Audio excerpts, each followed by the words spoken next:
Before we begin, a quick and important disclaimer. The following presentation regarding the statistical history of educational attainment among divorced fathers in the United States is strictly intended for educational and informational purposes only. The sociological data, historical trends, economic analyses, and case studies discussed in this deep dive do not constitute legal, financial, psychological, or professional family counseling advice. Family law, economic stability, and sociological outcomes vary significantly based on individual circumstances, local jurisdictions, and shifting economic climates. Viewers are strongly advised to conduct their own due diligence and consult with qualified legal and financial professionals regarding their own personal, marital, or legal situations.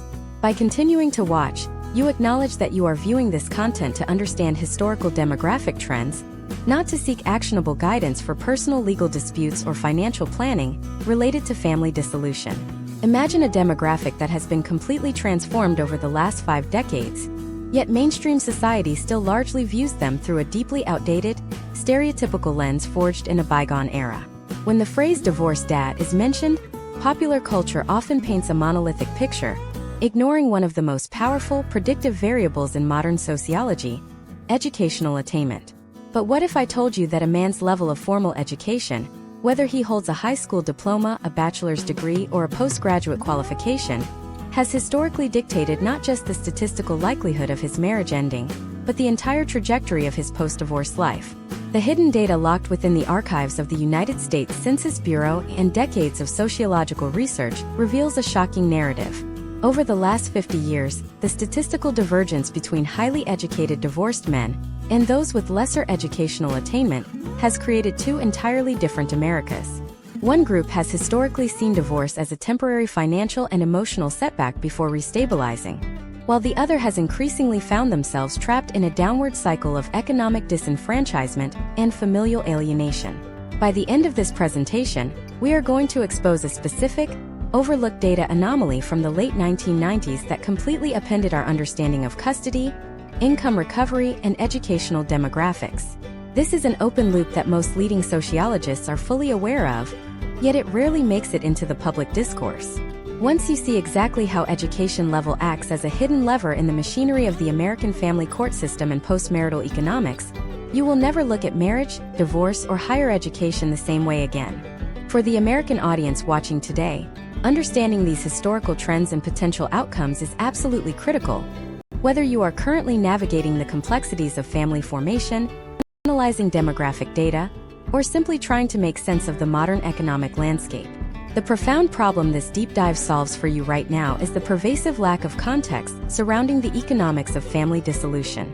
We are constantly fed isolated anecdotes and emotionally charged stories about divorce, but without understanding the macro-level statistical history, individuals are left operating in the dark. By analyzing the long-term case studies of how educational attainment correlates with post-divorce stability, you gain a massive analytical advantage.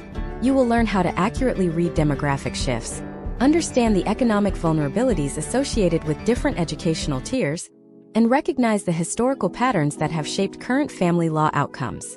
This masterclass will systematically unpack the correlation between a father's educational background and his statistical probability of maintaining long-term financial solvency and active parental involvement. We are not just looking at the past. We are actively decoding the historical frameworks that are quietly shaping the socio-economic realities of millions of households across the United States today. To truly comprehend the magnitude of this demographic shift, we must establish a rigorous statistical baseline, rewinding the clock to the immediate post-war era and the decades leading up to the great sociological fractures of the 1970s. In the 1950s and early 1960s, the American divorce rate was comparatively low, and when divorces did occur, the variance in outcomes based on the father's educational attainment was relatively narrow. During this period, a high school diploma held immense economic weight. The domestic manufacturing sector was booming, unionized labor provided robust middle-class wages, and a father with a 12th grade education could often secure a single-earner income more than sufficient to support a family. Consequently, in the relatively rare instances of divorce during this era, the economic penalty paid by a less educated father, while certainly painful, did not typically result in immediate, catastrophic disenfranchisement from the labor force or mainstream society. The historical data from this period shows a surprisingly egalitarian distribution of divorce across educational brackets, largely because the fundamental economic foundations of the country supported a broad, uncredentialed middle class. However, the tectonic plates of American sociology began to shift violently in the late 1960s and early 1970s, fundamentally rewriting the rules of marriage, family law, and the intrinsic value of a college degree. The introduction of no-fault divorce, pioneered by California's Family Law Act of 1969 and rapidly adopted by states across the nation throughout the 1970s, acted as a massive legislative catalyst. Suddenly, the legal barriers and requirements for proving fault to dissolve a marriage were drastically lowered. Simultaneously, the United States economy began a massive, irreversible structural transition from a manufacturing-based industrial economy to a service and information-based economy. This intersection of legal reform and economic transformation is the exact moment in history where educational attainment transitioned from being a helpful societal advantage to an absolute determinant of survival for divorced fathers. As the national divorce rate skyrocketed throughout the 1970s and peaked in the early 1980s, demographic researchers and sociologists began to notice a glaring, undeniable divergence in the census data.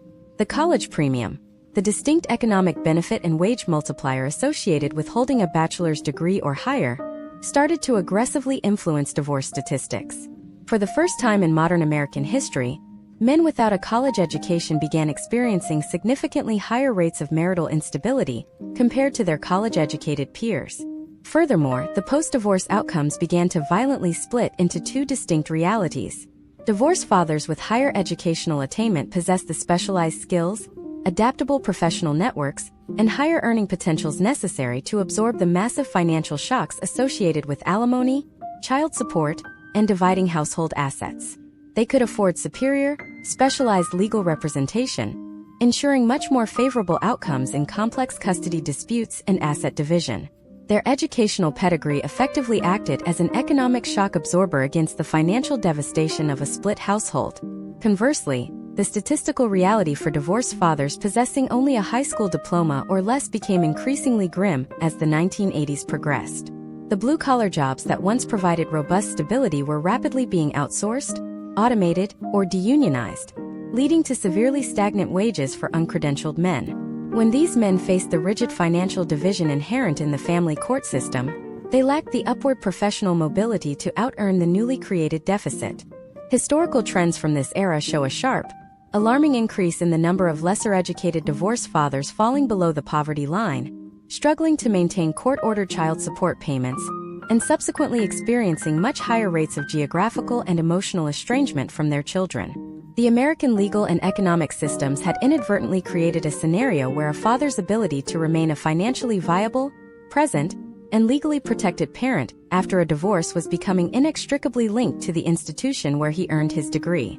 To fully contextualize this historical shift, we must also examine the simultaneous rise of assortative mating during this exact same period. Assortative mating is the sociological phenomenon where individuals increasingly choose to marry partners with similar educational backgrounds and earning potentials. As higher education became more accessible to women in the 1970s and 80s, dual-income households where both partners held college degrees became an economic powerhouse. When these highly educated couples faced divorce, they were dividing a much larger pie of accumulated wealth, retirement accounts, and property equity. On the other hand, less educated men were increasingly marrying less educated women, creating households with far less financial margin for error. When these marriages dissolved, the family courts often applied rigid, standardized algorithms to determine child support and alimony.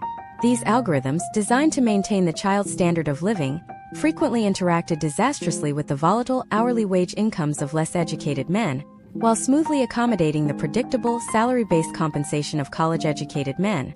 This structural rigidity within the legal system further accelerated the vast disparity in outcomes, proving that the lack of a college degree was no longer just an employment issue, but a profound vulnerability within the family court system itself. To fully grasp the severity of this vulnerability, we must examine a highly specific data anomaly that emerged in the mid-1990s, a period characterized by aggressive federal overhauls to the American family law system. During this era, federal legislation heavily incentivized states to standardize and automate child support collection to combat welfare dependency. State agencies rapidly implemented rigid guidelines, garnishment procedures, and punitive measures for arrears, including the suspension of driver licenses and professional certifications. For the college-educated divorced father, these systemic changes were largely bureaucratic background noise. His salary was stable, his human resources department processed the garnishment smoothly, and his compliance rate remained exceptionally high. However, for the divorced father with a high school education or less, operating in a highly volatile blue-collar labor market subject to seasonal layoffs, economic recessions, and unpredictable overtime, this automated rigidity was absolutely catastrophic. When a less educated father experienced a sudden drop in income, navigating the labyrinthine legal process to file for a formal modification of his support order required a level of bureaucratic literacy, free time, and legal capital that he fundamentally did not possess. The historical trends clearly demonstrate that instead of successfully modifying these orders, immense numbers of less educated fathers simply defaulted. The arrears compounded with crippling interest rates, triggering aggressive enforcement actions that often stripped them of the very transportation and occupational licenses required to earn a living. This created a devastating, self-fulfilling cycle of poverty and forced absenteeism. Imagine if we apply this historical framework to a contemporary scenario in the year 2026. Consider a case study involving two distinct demographic profiles navigating the modern family court apparatus. First, consider Robert, a logistics warehouse supervisor with a high school diploma and a decade of experience, facing a sudden marital dissolution. His income, while historically sufficient, is entirely dependent on hourly wages, mandatory overtime, and the physical health necessary to perform manual labor. Now, contrast his situation with James, a supply chain data analyst holding a master's degree in business administration. James possesses a compensation package heavily insulated by base salary, remote work flexibility, stock options, and comprehensive corporate benefits. When both men enter the family court system, the legal algorithms treat their historical earning capacities as equally static variables, completely ignoring the structural fragility of Robert and his working-class income. When the courts calculate standard of living, asset division, and long-term financial obligations, James can leverage his advanced education to his distinct advantage. His college pedigree provides him with extensive social capital, meaning his immediate network is saturated with individuals who have professional expertise, ranging from tax accountants to corporate attorneys. This network provides informal, high-level strategic guidance before he even officially retains counsel. James understands complex financial instruments, tax implications of asset transfers, and the long-term compounding effects of dividing retirement portfolios. Furthermore, his educational background grants him the cognitive flexibility and vocabulary to communicate highly effectively with legal professionals, mediators, and judges, inherently framing his narrative in the clinical, documented manner that the court system inherently rewards. Robert faces an entirely different reality driven by his educational demographic. Historical case studies reveal that men in his socioeconomic tier frequently attempt to navigate the initial stages of marital dissolution without specialized legal representation, driven by a lack of liquid capital. When Robert is presented with complex settlement agreements, the dense legal terminology and intricate financial projections serve as a profound barrier to entry. Lacking the specific bureaucratic literacy cultivated in higher education, he is statistically far more likely to agree to disadvantageous terms simply to resolve the immediate, overwhelming stress of the litigation process. The data shows that uncredentialed men frequently surrender vital long-term assets, such as home equity or retirement fragments, in exchange for short-term reductions in monthly obligations, a critical strategic error that virtually guarantees long-term financial instability. The disparity compounds even further when analyzing physical custody and parenting time. The modern family court system heavily prioritizes stability, routine, and structured environments when determining the best interests of the child. A highly educated father like James, utilizing his remote work capabilities and flexible corporate schedule, can easily demonstrate his ability to maintain a highly structured, 50-50 parenting arrangement. His housing stability is virtually assured, and his capacity to fund extracurricular activities and private tutoring aligns perfectly with the court metrics for a positive developmental environment. Robert, conversely, is penalized for the systemic realities of the uncredentialed labor market. His unpredictable shift work, potential reliance on public transportation if his license is suspended for arrears, and the need to secure more affordable, Potentially less stable housing and lower-income school districts are all utilized as empirical evidence against his capacity to maintain equal parenting time. The very economic survival mechanisms forced upon the less educated divorced father are systematically weaponized to reduce his role to a marginalized, alternate weekend visitor. This immense divergence in potential outcomes based solely on educational attainment forces us to confront a terrifying reality about the institution of marriage in modern America. By the late 1990s, sociologists began to observe a massive demographic retreat from marriage entirely among the working class, a trend that has accelerated aggressively into 2026. Men without college degrees, observing the devastating financial and familial destruction experienced by their peers in the family court system, began to opt out of legal marriage at unprecedented rates.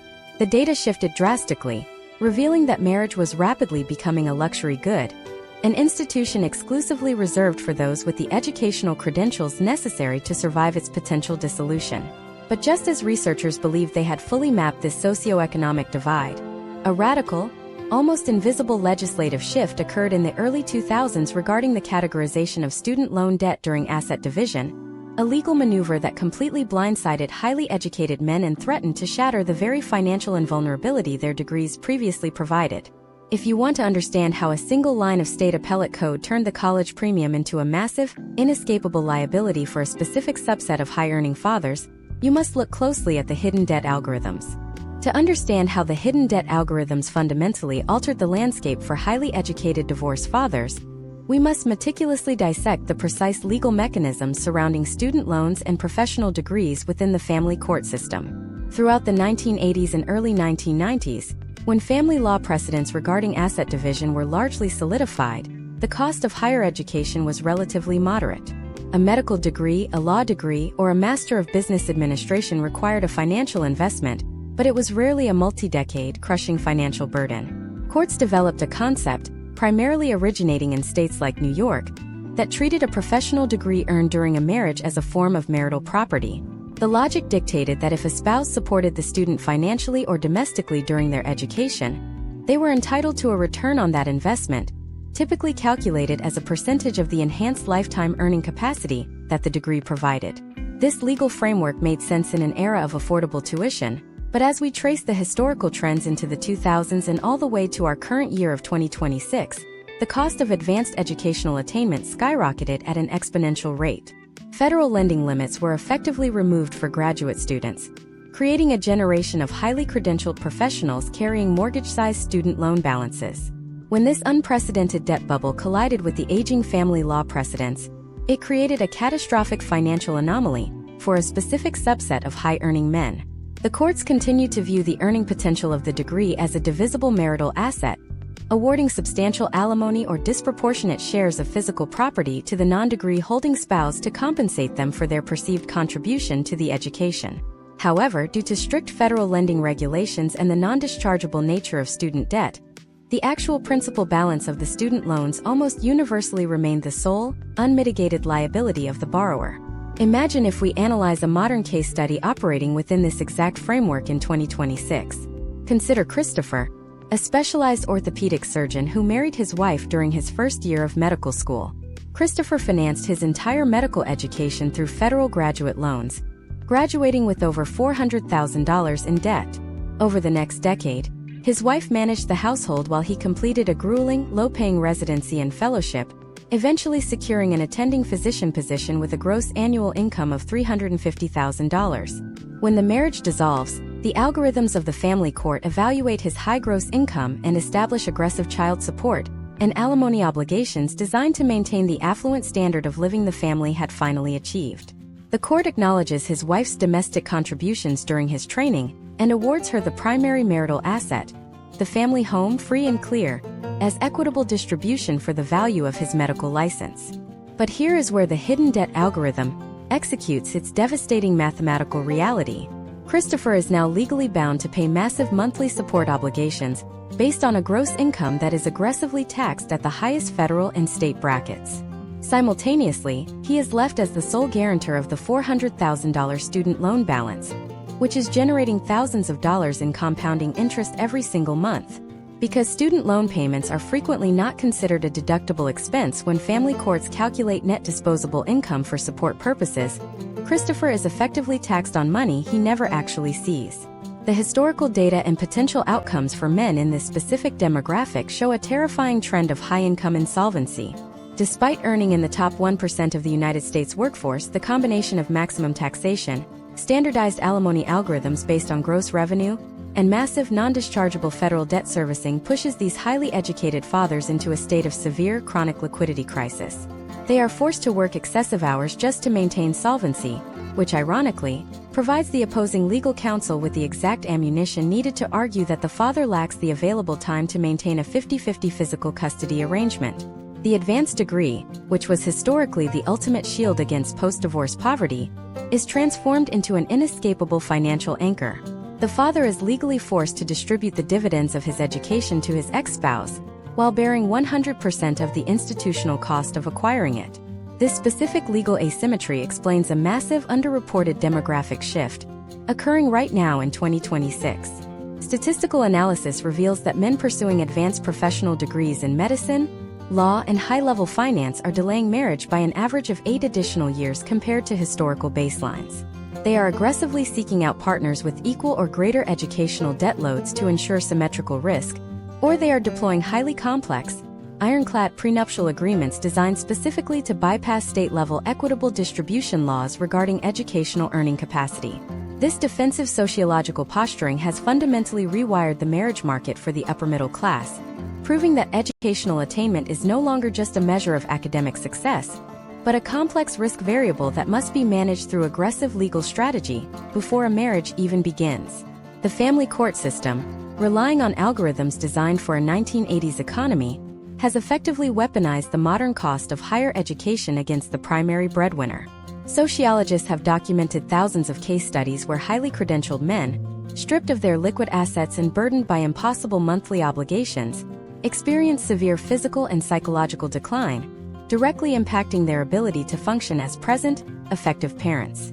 The college premium has been legally inverted into the college penalty for those navigating the dissolution of a traditional single-earner household. Yet, just as the most highly educated men in America finally began to adapt to these hidden debt algorithms by altering their marriage patterns and utilizing complex asset protection strategies, the economic tectonic plates shifted once again. For decades, the foundational premise of the family court system was the unwavering assumption that a college-educated white-collar professional possessed inherent job security and a predictable, upwardly mobile salary trajectory. This assumption was the bedrock upon which all long-term alimony and child support calculations were built. But as we advanced into the mid-2020s, an unprecedented technological disruption began to aggressively dismantle this exact demographic. A force emerged that did not respect a master's degree, that could replicate the output of a specialized corporate analyst in seconds, and that began initiating mass structural layoffs across the very industries that previously provided divorced fathers with their financial invulnerability. If you believe the student loan trap was the ultimate legal vulnerability, you must understand what happens when the rigid, unforgiving algorithms of the family court system violently collide with the sudden, permanent obsolescence of the educated American middle class. To comprehend this collision, we must examine a highly specific and often devastating legal mechanism known as imputed income.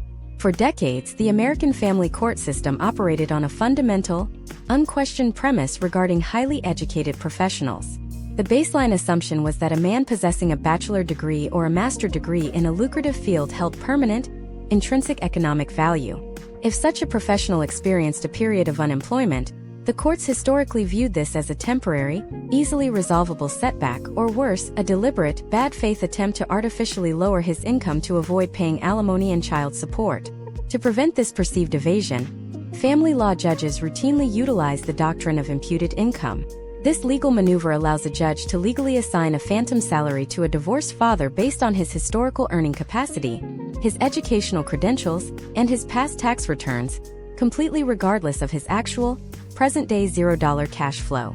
When the economy was stable and white-collar jobs were abundant, this algorithm functioned as intended, preventing highly employable men from shirking their familial obligations. But historical trends show us that legal frameworks rarely adapt to sudden technological revolutions, and the doctrine of imputed income has rapidly mutated from a safeguard into a financial death sentence for the modern educated father. Imagine if we analyze a contemporary case study unfolding right now in the year 2026. Consider Michael, a 42-year-old senior commercial underwriter, possessing a master's degree in quantitative finance. 3 years ago, during the dissolution of his marriage, the family court calculated his child support and permanent alimony based on his peak compensation package of $210,000 a year.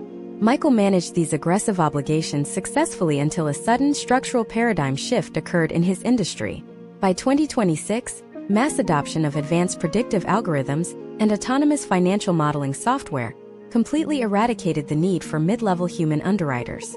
Michael did not just lose his specific job. His entire professional category was permanently erased from the economic landscape.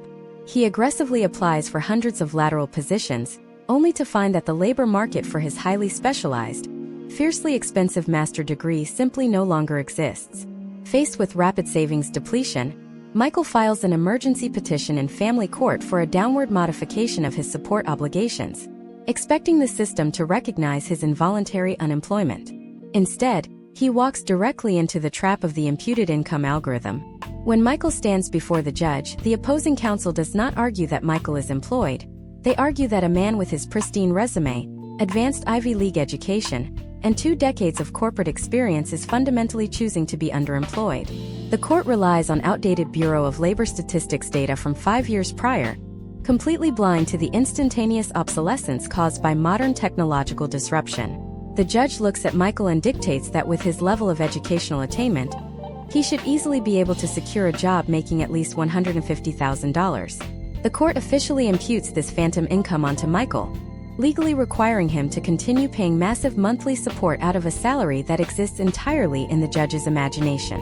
To fight this imputation, the burden of proof falls entirely on Michael to empirically prove to the court that his industry has vanished.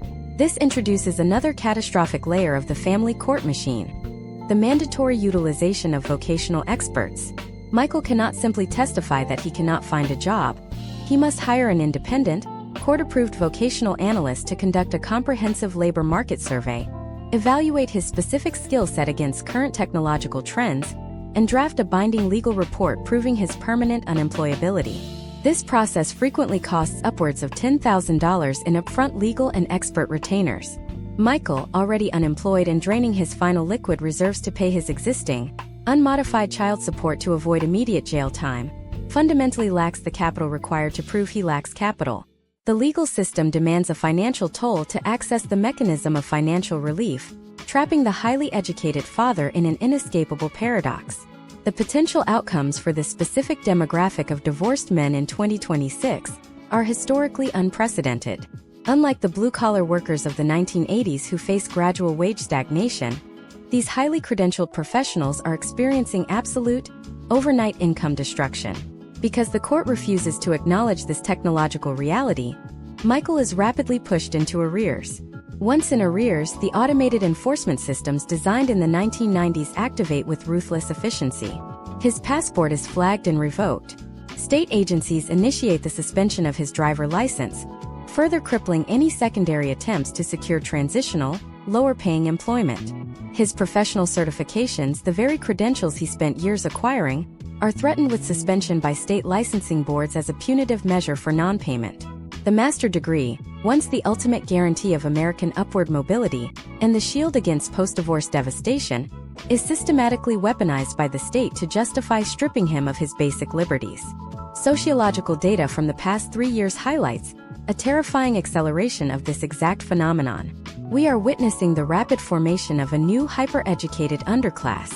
These are men who possess vast cognitive capabilities, advanced degrees, and histories of high six-figure incomes, who have been completely liquidated by the intersection of technological displacement and an inflexible family court algorithm. They are forced to cash out their 401k retirement portfolios, incurring massive early withdrawal penalties and tax liabilities, simply to float their court-ordered obligations for a few more months before the inevitable default. They are entirely hollowed out, reduced from upper-middle-class providers to legal fugitives in a matter of months, perpetually dodging contempt of court charges for failing to pay money that a machine learning model permanently removed from the economy. But highly educated men possessing immense analytical skills do not simply accept indefinite incarceration or permanent destitution without engineering a sophisticated response.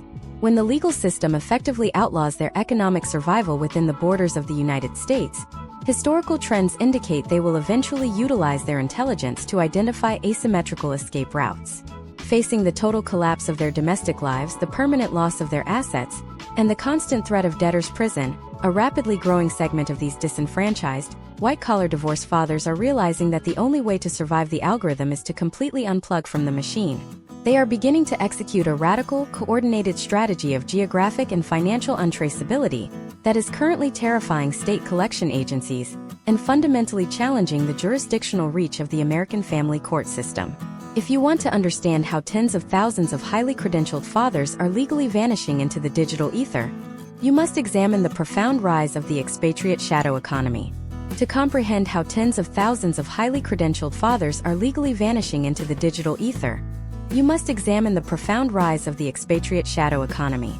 Historically, the concept of international capital flight and jurisdictional arbitrage was a strategic maneuver exclusively reserved for ultra-high net worth individuals, multinational corporations, and billionaires seeking favorable tax environments.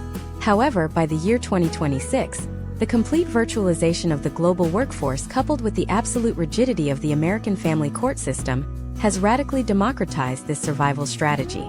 Demographic researchers and sociologists are currently tracking a massive silent exodus of displaced upper-middle-class men.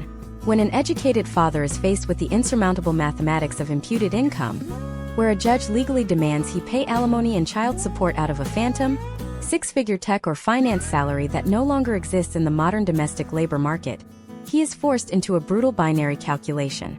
He can either remain in the United States, default on his legally mandated obligations, lose his professional licenses, and ultimately face indefinite incarceration for civil contempt, or he can fundamentally conclude that his country of origin is no longer a mathematically viable jurisdiction for his physical and economic survival. Imagine if we analyze a modern case study unfolding in the current economic climate of 2026. Consider David, a 45-year-old former enterprise software architect holding a master's degree in computer science. For 15 years, David earned a base salary of $250,000, a figure the family court permanently locked in as his baseline earning capacity during his divorce proceedings. However, rapid advancements in artificial intelligence generation completely rendered his highly specialized, legacy coding language obsolete. David was structurally eliminated from the domestic labor pool. Despite providing thousands of pages of job rejections and hiring a court-approved vocational expert, the local family court judge refused to modify his support order downward, citing his advanced education as proof of voluntary underemployment. Facing immediate jail time for arrears he literally cannot pay because his domestic bank accounts have been entirely drained, David executes a radical, permanent solution. He liquidates his remaining non-seizable assets, abandons his domestic leases, and physically relocates across the globe to a developing nation in Southeast Asia or Eastern Europe. He specifically targets countries with a drastically lower cost of living, and most importantly, nations that lack reciprocal family court enforcement treaties with the United States government. This is where the historical trends regarding educational attainment take a fascinating and dark turn. Sociologists studying this demographic shift note that these highly educated men do not simply stop working when they move abroad. Instead, they restructure their entire economic output to exist completely outside the jurisdictional reach of the American banking system. Because David possesses highly advanced, globally applicable analytical skills, he transitions into freelance consulting, advising international startups or foreign corporate entities. To ensure his economic survival, he operates his entire financial life entirely outside the traditional swift banking system that the American family courts rely upon for wage garnishment. Data from international tax attorneys and demographic researchers shows a massive adoption of alternative financial vehicles among this specific cohort of exiled fathers. They are compensated through decentralized digital assets, foreign shell corporations, or international payment gateways that do not report to United States domestic enforcement agencies. By utilizing the jurisdictional firewall of his new host country, David effectively nullifies the local family court's ability to freeze his accounts, seize his assets, or suspend his right to travel within his new geographic region. The statistical shift resulting from this phenomenon is creating a massive, highly skilled brain drain that domestic revenue agencies are struggling to quantify. The United States Census Bureau cannot accurately track these men because they frequently become perpetual travelers or digital nomads, legally existing entirely in the gray areas of international immigration law. They cycle through tourist visas or secure specific digital nomad visas, constantly moving to avoid establishing tax residency in any single nation. The profound irony of this potential outcome is staggering. A divorced, highly credentialed father who was legally impoverished and facing imminent incarceration in California or New York suddenly experiences a massive standard of living increase in a foreign jurisdiction. By simply removing the crushing burden of the rigid, unyielding imputed income algorithm, he can finally afford housing, healthcare, and savings. He leverages the purchasing power of the American dollar, earned through international freelance work against the local, depreciated currency of his host nation, allowing him to rebuild an entirely new life from the ashes of his domestic legal destruction. However, the psychological toll and sociological fallout of this forced expatriation are absolutely devastating. Historical case studies reveal that this is rarely a joyous, voluntary escape for the fathers involved.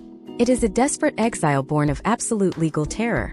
These highly educated men are effectively trading their physical presence in their children's lives for their own fundamental physical freedom and baseline financial survival. The rigid family court system, by relentlessly demanding an impossible financial output based on outdated economic paradigms, guarantees the total permanent severance of the family unit. The state machinery inadvertently creates a scenario where the only way a father can avoid becoming a domestic prisoner of debt is to become an international ghost. He is permanently erased from his children's daily existence, communicating only through encrypted video calls across 12 time zones, forever categorized by the domestic legal system as a deadbeat, despite being structurally forced out of the domestic economy. As thousands of these highly skilled, former high-earning fathers choose the path of international exile, the systemic implications begin to violently ripple backward into the domestic United States economy. When the primary earner vanishes into the expatriate shadow economy, the localized financial ecosystem that relied entirely on his court-mandated phantom income instantly collapses. The ex-spouse, who was legally awarded an affluent lifestyle based on a non-existent corporate salary, faces sudden, catastrophic insolvency. State welfare systems are suddenly burdened with households that were previously categorized as top-earning demographics. But the American family court system is fundamentally designed as a relentless collection machine. When it encounters a jurisdictional firewall and can no longer extract capital from the vanished father, historical legal trends show it does not simply close the case and forgive the debt. Instead, the legal apparatus aggressively pivots to the next available target. If you think a highly educated father moving abroad permanently ends the financial extraction process, you have not examined the terrifying, modern legal mechanisms known as third-party asset attachment, where the court system begins systematically hunting the retirement accounts of the ex-husband's new domestic partner, or worse, leveraging the final estates of his aging parents. To truly understand the terrifying scope of the modern family court collection apparatus, we must abandon the notion that it functions as a mechanism of justice, and instead view it accurately as an emotionless, automated financial ledger. When a highly educated divorced father is structurally eliminated from the economy or driven into the expatriate shadow economy, the localized court ledger registers a massive, unacceptable deficit. The automated systems designed in the late 1990s and updated with the rapid data scraping technologies of 2026 do not simply write off this debt as uncollectible. Instead, they execute a systemic search for the path of least resistance to satisfy the arrears. Because the primary target, the father, has been rendered mathematically insolvent or jurisdictionally unreachable, the algorithms begin mapping his immediate interpersonal network to identify newly attached pools of capital. This is the exact moment the legal concept of third-party asset attachment is activated, transforming the educated father from a mere debtor into a highly infectious financial liability to anyone who chooses to associate with him. The most immediate and devastating target of this secondary collection phase is the ex-husband's new domestic partner. Historical trends in family law dictated that a new spouse's income could not be directly garnished to satisfy the pre-existing child support or alimony obligations of their partner. However, as arrears have skyrocketed due to the imputed income crisis among the educated middle class, courts across various states have rapidly adopted aggressive new legal interpretations. They utilize the concept of household income, and commingled assets to pierce the protective veil of the new marriage. If the insolvent father deposits a single dollar into a joint checking account, or if his name is placed on the deed of a home purchased entirely by his new wife, state enforcement agencies can legally categorize those assets as commingled and subject them to immediate seizure. Furthermore, courts routinely argue that because the new wife is covering the father's basic living expenses, his own intrinsic earning capacity has been subsidized, justifying the maintenance or even the aggressive collection of his original, impossible support orders. Imagine if we analyze a terrifyingly common scenario unfolding right now in the year 2026. Consider William, a former senior petroleum engineer with a master's degree in geophysics. 3 years ago, William was laid off entirely as global energy markets aggressively pivoted to automated green technologies, rendering his specific, highly compensated skill set virtually obsolete. He carries an imputed income order of $180,000 a year from his previous marriage, resulting in tens of thousands of dollars in compounding annual arrears. William eventually marries Sarah, a highly successful pediatric nurse practitioner, who has carefully managed her finances and possesses excellent credit. Believing they are building a new life together, Sarah adds William to her primary banking accounts to manage their daily household logistics. Within 60 days, the State Department of Revenue, utilizing automated banking sweeps, detects William's Social Security number attached to Sarah's capital. Without any prior warning, the state executes a massive, unilateral levy on the joint account, freezing Sarah's entire life savings and seizing the funds to satisfy William's past due alimony and child support. Sarah, an entirely innocent third party with zero legal connection to William's previous marriage, is instantly stripped of her financial security simply for formalizing her relationship with an educated, displaced father. The potential outcomes of these predatory collection tactics are completely reshaping the sociological landscape of American relationships. Demographic data from the past 5 years illustrates a catastrophic collapse in the remarriage rates of divorced men possessing higher education credentials. These men acutely understand the systemic threat they pose. They are actively refusing to enter into new legal marriages, choosing instead to maintain strictly isolated financial profiles and informal cohabitation arrangements to protect their new partners from state-sponsored financial devastation. They have realized that the state views their new relationships not as a step toward personal rehabilitation, but strictly as a fresh, untapped reservoir of liquid capital to be drained to satisfy the algorithms of the past. But the collection machinery does not stop at the perimeter of the new household. If the state determines that the divorced father and his new partner are completely insulated or financially drained, the algorithms direct their attention backward, initiating a process of generational wealth extraction that targets the final estates of the father's aging parents. Historically, inherited wealth was considered a protected asset, a final transfer of security from one generation to the next. However, in the aggressive enforcement climate of 2026, unpaid child support and alimony arrears frequently function as invisible, compounding superliens. When an elderly parent passes away, their estate must transition through the probate court system before any assets can be legally distributed to their heirs. State collection agencies now deploy automated software that constantly cross-references local and national probate filings against massive databases of domestic support obligors.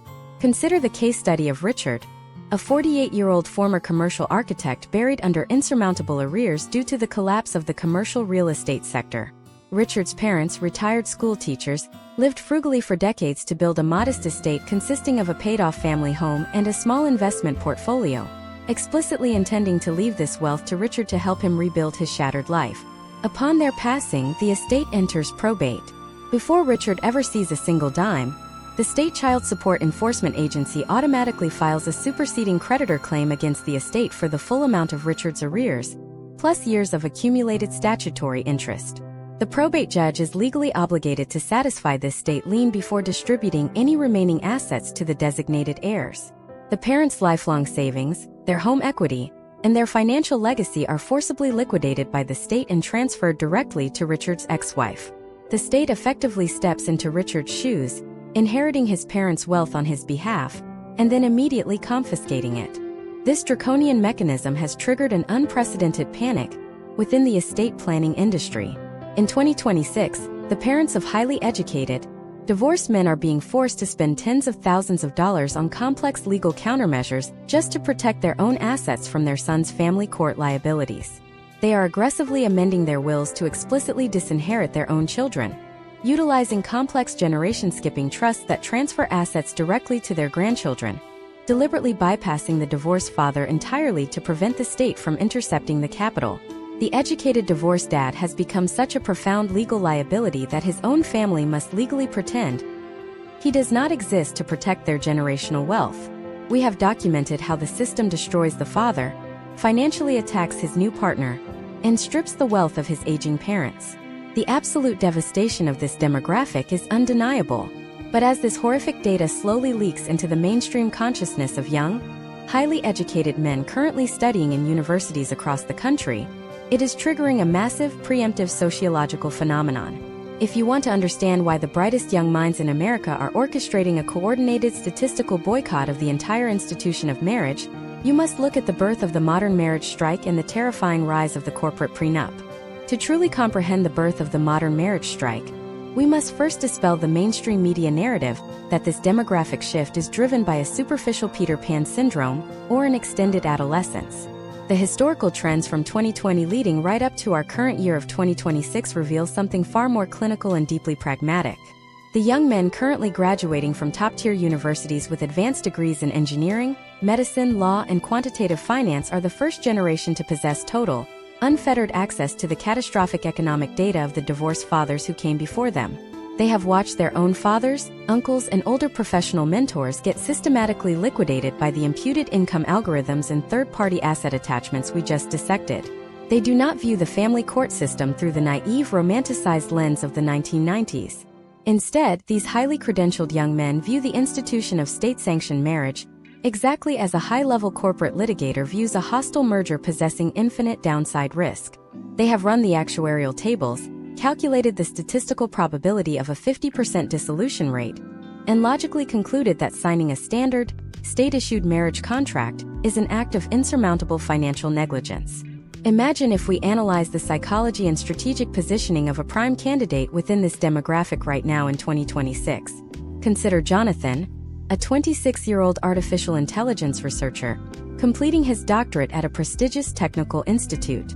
Jonathan possesses zero consumer debt, immense upward earning potential, and early-stage equity in a specialized machine learning startup. In previous decades, a man in Jonathan's position would be aggressively targeted by the marriage market, seamlessly transitioning into a traditional single-earner or dual-income household by his late 20s. However, Jonathan operates in the era of the marriage strike. Before he even downloads a dating application or considers long-term cohabitation, he schedules a rigorous consultation with a high-net-worth wealth preservation attorney. Jonathan is not seeking a standard prenuptial agreement, which historical data increasingly shows can be easily invalidated by a hostile family court judge using the legal doctrine of unconscionability or a sudden, unforeseen change in circumstances, such as the birth of a child.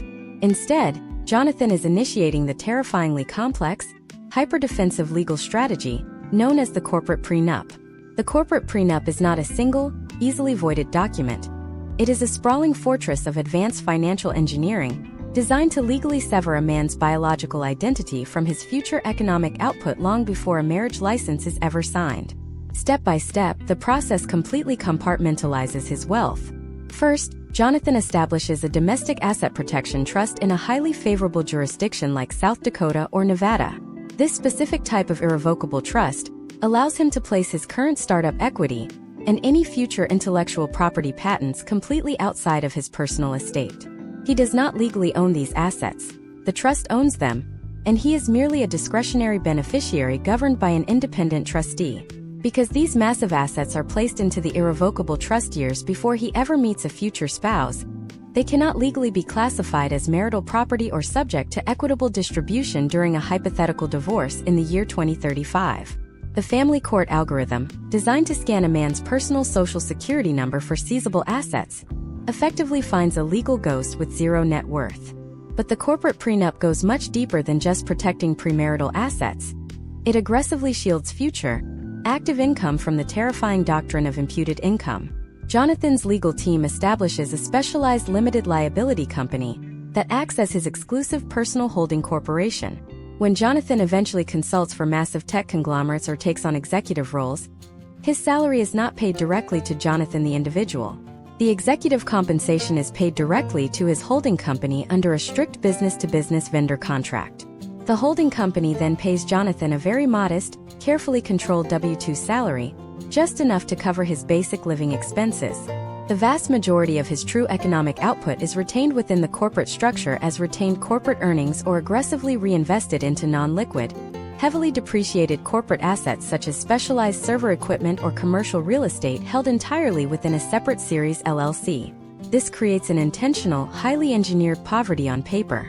If Jonathan ever does decide to formally marry and that marriage subsequently fails, the opposing legal counsel will aggressively demand access to his total wealth. However, the family court can mathematically only base its initial child support and temporary alimony calculations on the artificially suppressed, highly controlled W-2 salary that Jonathan reports to the Internal Revenue Service. If an aggressive family court judge attempts to pierce the corporate veil to arbitrarily access the millions in retained earnings held by the holding company, they immediately slam into a labyrinth of multi-jurisdictional corporate law. Jonathan's legal defense is simple and devastatingly effective. The corporation's assets belong to the business entity itself for future research and development, not to Jonathan the individual, and forcing the liquidation of a functioning technology business to satisfy a personal domestic dispute violates fundamental tenets of corporate law. This legal firewall is designed specifically to exhaust the opposing counsel's litigation budget before a trial ever officially begins. The data surrounding these potential outcomes represents a radical privatization of family law. Highly educated men are utilizing the very same legal loopholes perfected by Fortune 500 companies to legally opt out of the state's family court jurisdiction. The historical trends tracking this phenomenon demonstrate a massive, undeniable ripple effect across the broader United States economy. As this elite demographic boycotts traditional marriage and hoards capital within impenetrable corporate structures, we are witnessing a severe contraction in the luxury family real estate market. The traditional trajectory of buying a massive, heavily mortgaged suburban home in a premium school district, the exact asset most frequently liquidated and awarded to the ex-spouse in a divorce, is being completely abandoned by these young professionals. They are instead opting for high-end, hyper-secure urban rentals or minimalist living arrangements, deliberately refusing to anchor their wealth in fixed, physically seizable assets that a family court judge could easily reassign. The systemic implication of this marriage strike is profound. The entire American family court apparatus, a multi-billion-dollar legal industry, fundamentally relies on a constant influx of high-net-worth, heavily resourced marriages dissolving to generate its billable hours, court fees, and massive asset transfers. When the top 20% of male earners, the demographic that historically subsidized the entire system through astronomical alimony and child support settlements, statistically withdraws from the institution, the system faces an existential funding crisis. It is a slow, silent starvation of the family law machine. But historically, massive governmental systems do not simply accept financial starvation without engineering a radical, aggressive countermeasure. If the highest-earning men in the United States are successfully utilizing corporate structures to legally avoid state-sanctioned marriage contracts, the state must logically figure out a way to force them into a marriage contract without their explicit, written consent. If you want to understand the terrifying new frontier of family law, you must examine how desperate state legislatures are quietly rewriting the legal definitions of cohabitation to artificially trap these men through the aggressive, non-consensual expansion of common law marriage. To understand this aggressive, non-consensual expansion, we must first analyze the sheer panic gripping the family law industry in the year 2026. As the highest-earning demographic of educated men completely starves the traditional legal apparatus by utilizing corporate prenuptial agreements and offshore asset protection trusts, state legislatures have realized that the standard marriage license is becoming obsolete. To maintain the multi-billion-dollar domestic relations economy, which relies entirely on the continuous redistribution of wealth, the state must find a way to capture the capital of men who explicitly refuse to participate. The solution is a terrifying legislative pivot toward redefining the very nature of human cohabitation. Historically, common law marriage was a rigidly defined, highly restrictive legal concept. It generally required a couple to present themselves publicly as husband and wife, file joint tax returns, and explicitly share a mutual intent to be married. However, historical trends over the past decade show a rapid, coordinated erosion of these stringent requirements. Today, states are implementing aggressively expanded doctrines of de facto marriage, committed intimate relationships, and palimony statutes that mathematically convert informal dating arrangements into binding financial contracts. Imagine if we analyze a highly relevant case study demonstrating this modern legal trap. Consider Alexander, a 34-year-old principal artificial intelligence architect living in a major metropolitan tech hub in 2026. Alexander holds a master's degree in machine learning, possesses an extraordinarily high income, and is acutely aware of the statistical devastation of the modern family court system. He has sworn off legal marriage entirely. For the past 4 years, Alexander has been exclusively dating Jessica, a freelance digital marketer whose income is highly variable and significantly lower than his own. Driven by the exorbitant cost of urban living, Jessica moves into the luxury condominium that Alexander owns. Alexander, attempting to be financially prudent and highly protective of his assets, explicitly maintains completely separate bank accounts. He never adds Jessica to the deed of the property. They file their taxes entirely separately, and he even keeps meticulous text message records explicitly stating that they are merely cohabitating out of convenience and are absolutely not entering into a permanent domestic partnership. He believes his strict adherence to financial separation shields him from any potential family law liability. However, when the relationship inevitably deteriorates and Jessica moves out, Alexander is completely blindsided when he is served with a massive civil lawsuit in family court. Jessica has retained a highly aggressive family law attorney who is not filing for divorce, but rather filing a petition for equitable distribution under the state's newly expanded committed intimate relationship doctrine. The legal algorithm utilized by the court completely ignores Alexander's stated intent and his meticulously separated bank accounts. Instead, the court initiates a ruthless forensic analysis of their shared digital and physical footprint. The opposing counsel subpoenas years of Amazon delivery logs to prove they continuously purchase shared household goods. They scrape smartphone geolocation data to empirically demonstrate that they spent over 80% of their nights at the exact same geographic coordinate. They present thousands of microtransactions on digital payment applications like Venmo, arguing that Alexander's routine payment of the primary utility bills constituted a de facto financial subsidy of Jessica's life. The judge overseeing the case applies the brutal logic of the 2026 legal framework. The court rules that despite the absolute lack of a formal marriage license, the sheer duration of their cohabitation, combined with the vast disparity in their educational attainment and earning capacities, created an implied economic partnership. The judge declares that because Jessica contributed to the household through domestic efforts and lower-level financial contributions like purchasing groceries, she inherently subsidized Alexander's ability to focus entirely on his high-pressure technology career. As a result, the court forcefully applies the mechanics of a traditional divorce to a relationship that was never legally formalized. Alexander is ordered to pay a massive lump sum of palimony to ease Jessica's transition out of his affluent lifestyle. Furthermore, the judge orders the forced calculation of the equity his condominium accrued during the precise 4-year window they lived together, legally transferring half of that specialized wealth directly to Jessica. Alexander is financially liquidated not because he signed a contract, but simply because he shared a residential address with a lower-earning partner for too many consecutive months. The potential outcomes of these aggressive legal reclassifications are forcing highly educated men to adopt extreme, almost dystopian behavioral countermeasures. As the data regarding these implied partnership lawsuits goes viral across professional networking platforms and private male advocacy groups, the educated male demographic is rapidly altering its physical living arrangements. We are currently witnessing the explosion of a sociological trend known as living apart together.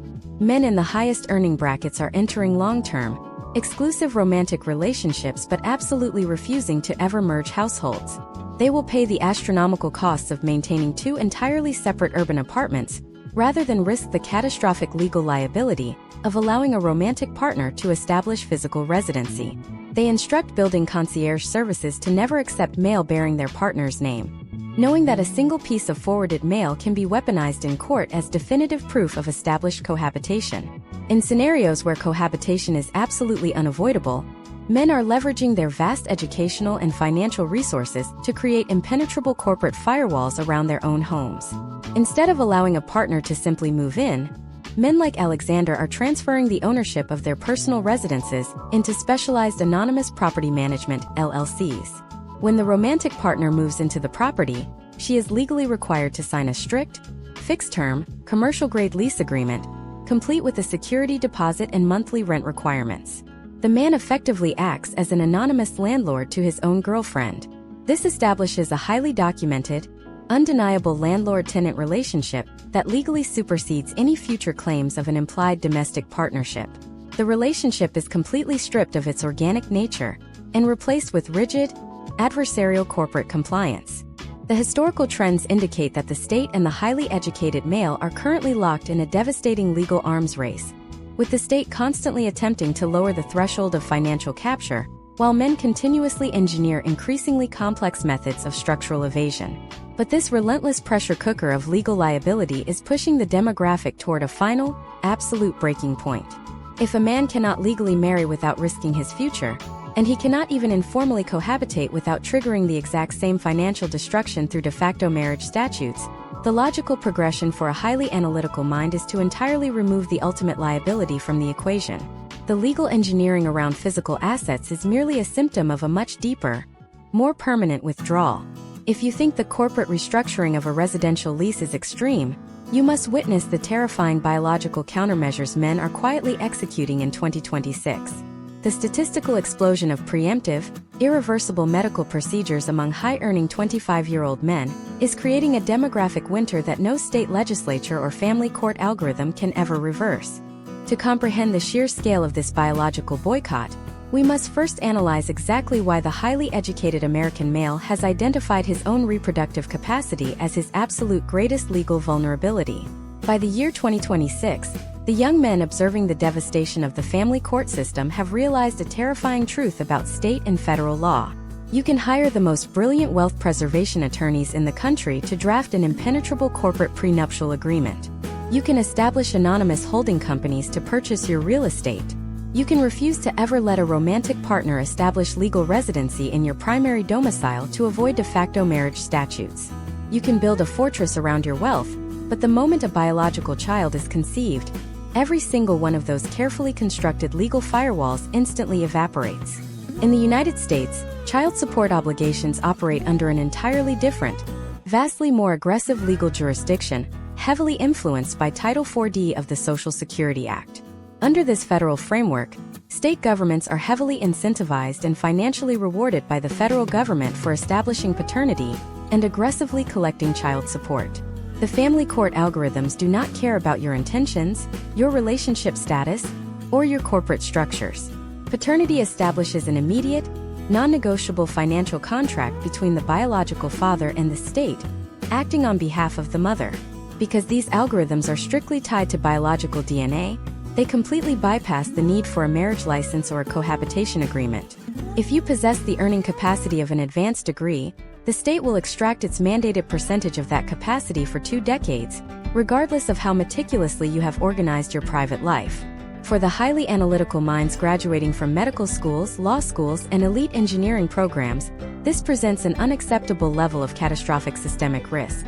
They correctly assess that a single unplanned biological event has the mathematical power to instantly trigger the imputed income traps, the garnishments, and the lifestyle destruction they have spent their entire young adult lives trying to avoid.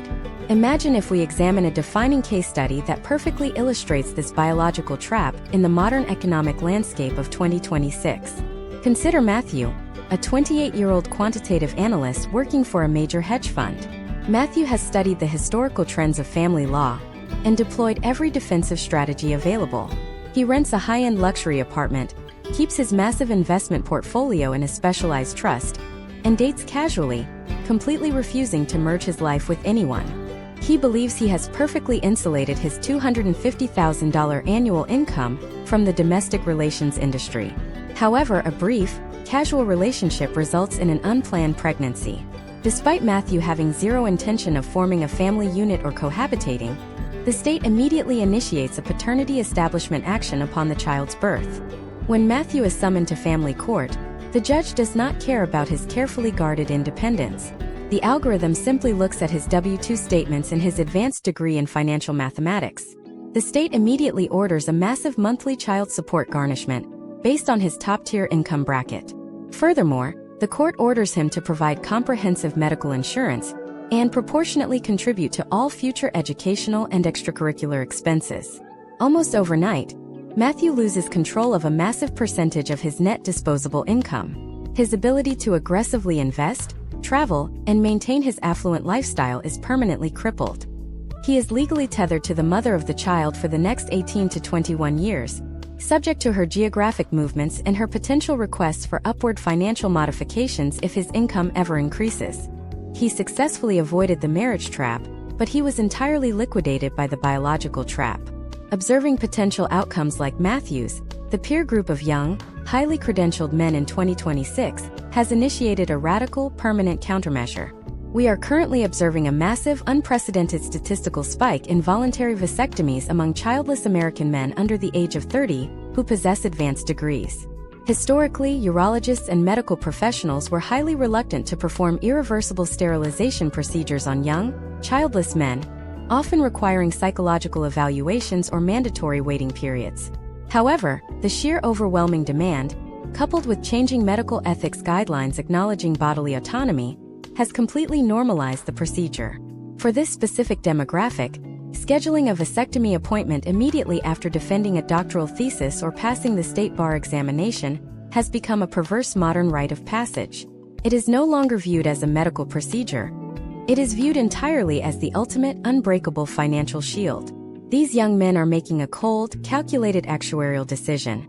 They are permanently sacrificing their potential for biological fatherhood to guarantee their lifelong financial sovereignty and physical freedom. They are voluntarily severing the state's most powerful collection mechanism before it can ever be weaponized against them.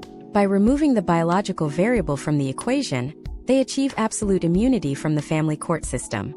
The state cannot impute income, garnish wages, or attach third-party assets if there is no legal avenue to establish a child support obligation. The sociological fallout of this mass preemptive sterilization is creating a localized demographic winter that is actively terrifying economic planners. We are not just talking about a decline in general birth rates. We are witnessing the systematic removal of the highest earning, most highly educated male demographic from the human gene pool. This creates a massive crisis of assortative mating. Highly educated, high-earning women in 2026, who historically seek partners of equal or greater educational and financial status, are suddenly facing a dating market where a massive percentage of their eligible peers are permanently sterile. The affluent dual-income households that historically form the tax base of premium suburban school districts and drive luxury consumer spending are simply failing to form. The state, in its relentless pursuit to extract maximum immediate capital through rigid child support and alimony algorithms, has inadvertently triggered a behavioral response that is actively cannibalizing its own future tax base and demographic stability. These men have successfully built the ultimate fortress. They have shielded their assets with corporate law. They have geographically isolated themselves from cohabitation traps. And they have permanently altered their biology to eliminate the risk of the Title IV collection machine. The traditional family law system is completely starved of their capital, unable to find a single point of entry to extract their wealth. But historical trends prove that governmental systems facing massive revenue shortfalls do not simply surrender. If the state can no longer extract value from a man's physical assets or his biological reproduction, it must engineer an entirely new frontier of legal liability. The family court algorithms are rapidly evolving beyond financial ledgers and DNA testing. If you want to understand the terrifying endgame of this demographic war, you must examine what happens when the legal system begins weaponizing the very algorithms these men helped create. The state is preparing to transition from financial extraction to total behavioral control. To fully grasp the terrifying reality of this transition from financial extraction to total behavioral control, we must examine the deployment of predictive judicial algorithms in the year 2026. For the millions of highly educated divorced fathers who did not manage to escape into the expatriate shadow economy or utilize preemptive biological countermeasures, the modern family court system has erected a digital panopticon. Historically, the legal system operated in retrospect. A judge would review tax returns from the previous year, analyze past bank statements, and issue static rulings based on historical data. However, the integration of advanced artificial intelligence and real-time data scraping has completely eradicated this retroactive model. State enforcement agencies now utilize dynamic, predictive behavioral models designed to continuously monitor, analyze, and manipulate the daily existence of the educated divorced father. The state has realized that the most effective way to guarantee the continuous flow of capital is to micromanage the very psychology and physical movements of the primary earner, transforming the autonomous citizen into a highly regulated, algorithmic output generator. Imagine if we analyze a modern case study that perfectly illustrates this unprecedented level of algorithmic surveillance. Consider Thomas, a 44-year-old senior data engineer living in a major metropolitan area in 2026. Thomas shares joint physical custody of his 2 children and is bound by a heavily imputed child support order. 10 years ago, his compliance would be measured simply by a monthly direct deposit. Today, Thomas is subjected to a mandatory state-issued digital compliance architecture. Under the guise of reducing postmarital conflict and ensuring transparent co-parenting, the court orders Thomas and his ex-wife to communicate exclusively through a highly advanced, court-monitored digital application. This is not a simple messaging board.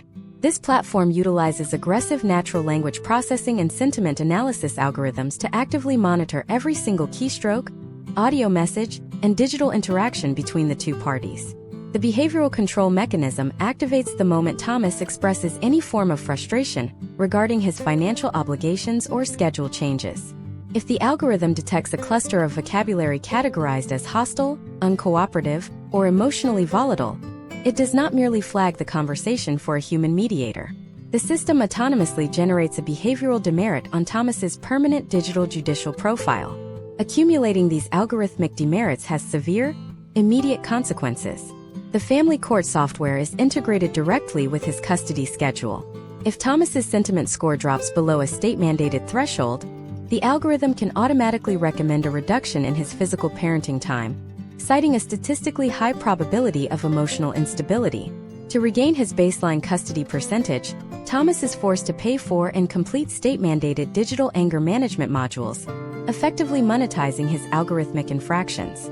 Thomas is forced to completely censor his own emotional expression, communicating with the mother of his children using the hypervigilant, sterile vocabulary of a corporate public relations representative addressing a hostile media outlet. He is no longer a human father. He is a data node desperately trying to maintain compliance with a machine learning model that legally dictates his relationship with his children. But the algorithmic behavioral control extends far beyond communication. It aggressively permeates the exact geography and physical biology of the educated father. By 2026, the concept of financial privacy for a divorced father has been completely eradicated by the advent of open banking application programming interfaces and centralized digital tracking. The state revenue agencies no longer wait for annual tax returns to calculate potential income modifications. Instead, the family court algorithms continuously scrape Thomas's transactional data and geolocation pings to ensure he is maximizing his economic output. If Thomas experiences a period of extreme professional burnout and decides to take a localized, lower-paying consulting role to spend more time with his children, the algorithm immediately detects the discrepancy between his historical earning capacity and his current cash flow. When Thomas attempts to justify this lifestyle change to the court, the opposing legal counsel introduces a terrifying new precedent: biometric subpoena. Utilizing the discovery process, the court demands access to the data stored on Thomas's wearable health devices and smart home integration systems. The opposing counsel uses this biometric data to empirically prove that Thomas is currently experiencing optimal heart rate variability, averaging 8 hours of highly restorative sleep per night, and maintaining excellent physical health metrics. The legal argument is swift and devastating. The court determines that because Thomas is in peak physical and cognitive condition, his decision to accept a lower-paying job is a deliberate, malicious evasion of his maximum earning potential. The algorithm utilizes his own smartwatch data to legally prove he is physically capable of working an 80-hour week in a high-stress tech environment. The judge weaponizes his health against him, automatically imputing his income back to its absolute maximum threshold and dynamically initiating microgarnishments directly from his digital wallets to cover the newly manufactured arrears. The potential outcomes of this digital cage are creating a profound psychological crisis among the highly educated male demographic. Sociologists studying historical trends in 2026 are documenting a phenomenon known as algorithmic paralysis. Divorced fathers are becoming terrified of their own digital footprints. They are intentionally leaving their mobile devices at home to obscure their geographic movements, paying exclusively in physical currency to hide discretionary spending from the scraping algorithms, and deliberately maintaining a flat, emotionless digital presence to avoid triggering sentiment analysis penalties. The The educational premium that once defined the American dream, the bachelor degrees, the doctorates, the specialized professional licenses, has ultimately been inverted into a comprehensive targeting matrix. The state utilizes their advanced cognitive capabilities as the very justification for their relentless, automated subjugation. The highly educated divorced dad is trapped in a system that assumes he is infinitely resilient, infinitely taxable, and inherently suspicious, forced to optimize every waking second of his life not for his own pursuit of happiness, but to satisfy the insatiable mathematics of the family court mainframe. We have traced the entire historical trajectory of this demographic. We have examined how the blue-collar stability of the 1950s transitioned into the college premium of the 1980s. We watched as the hidden debt algorithms of the 2000s turned higher education into a massive liability, and we witnessed how the technological displacements of the modern era weaponized imputed income against the very architects of the modern economy. We have mapped the massive, desperate exoduses into the expatriate shadow economy, the rise of the corporate prenuptial agreement, and the heartbreaking reality of preemptive biological sterilization. The state has successfully closed every physical and legal loophole, sealing the educated divorced father inside a perfectly optimized algorithmic prison. But historical trends consistently demonstrate that when you corner the most highly analytical, credentialed, and technically proficient demographic in a society, they do not remain subjugated forever. These are the men who literally wrote the code that the state is currently using to enslave them. As these fathers realize the total scope of the behavioral control matrix, a silent, highly encrypted rebellion is beginning to form deep within the decentralized architecture of the modern web.